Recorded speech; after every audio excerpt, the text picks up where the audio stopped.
Hello everybody, welcome back to another Gregorius Maths video. Today, I'm not gonna lie, I kind of realised at like 5 PM that today was Sunday and a theorem of the week was due. So I basically just picked out the cutest, smallest little theorem I could think of, and that is Euclid's theorem, that is, that there are infinitely many primes.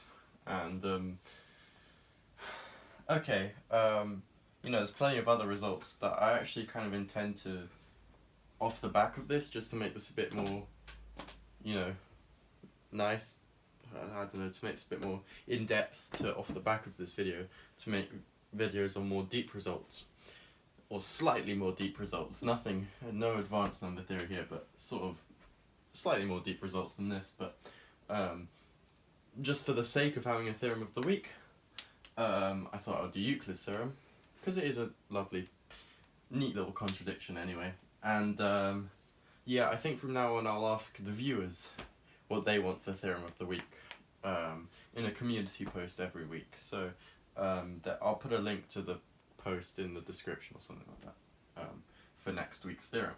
Now, let me just write it out. Theorem. There are infinitely many primes.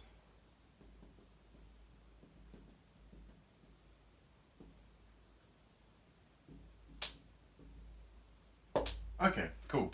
So this is what the theorem says. Now, let me just prove it. So, this is classic proof by contradiction.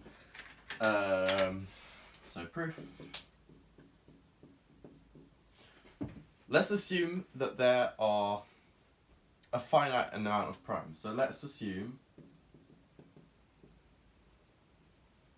that, we'll call it P, little p, is the biggest prime.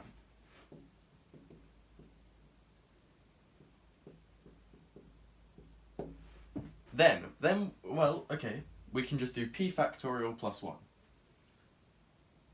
Then, consider p factorial plus 1. Now, there's two cases, assuming that p is the biggest prime. Firstly, this is prime, in which case this would be false, and therefore there would be infinitely many primes. So let me write this down actually. Case 1, p factorial plus 1 is prime. And that would of course imply this statement. And case number 2 is p factorial plus 1 is not prime. This means, now, okay, if we can somehow get a contradiction from this, then we can prove this. So p factorial plus 1 is not prime. What does this mean? Well, it has to have, by the fundamental theorem of arithmetic, has to have prime factors.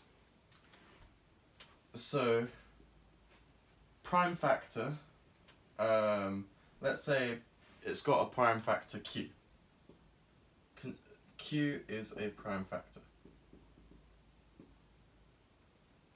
Well, if q is smaller than p, then, okay, now there's two cases here actually.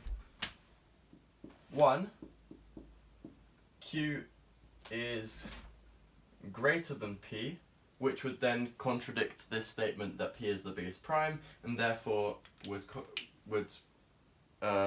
imply that there are infinitely many primes. And 2, q is less than p, which implies that q divides p factorial. Okay, and why is that? Well, because p factorial would be p times p minus 1 times times q times up until 1. So, of course, if q is less than p, then q will always divide p factorial. But we've assumed that q is a prime factor of p factorial plus 1. And so, of course, if q is a divisor of this, and q is a divisor of this, then q must be a divisor of their difference. And so, this would imply that q divides p factorial plus 1 minus p factorial, which implies that q divides 1. But, of course, this is nonsense. We can't have a prime factor of 1, and so therefore one of our assumptions must have been false, but this is all logical. The only thing that is false here is that there is a largest prime. That is, we can say this is the largest prime, there are no more primes, we can always find a bigger prime, and therefore there are infinitely many primes. And so yeah, that's a classic, that proof is a classic. Yeah, Euclid, pretty genius idea. There's so many different proofs, I think, nowadays of this theorem, but this is, of course, the classic. You can't beat it, really.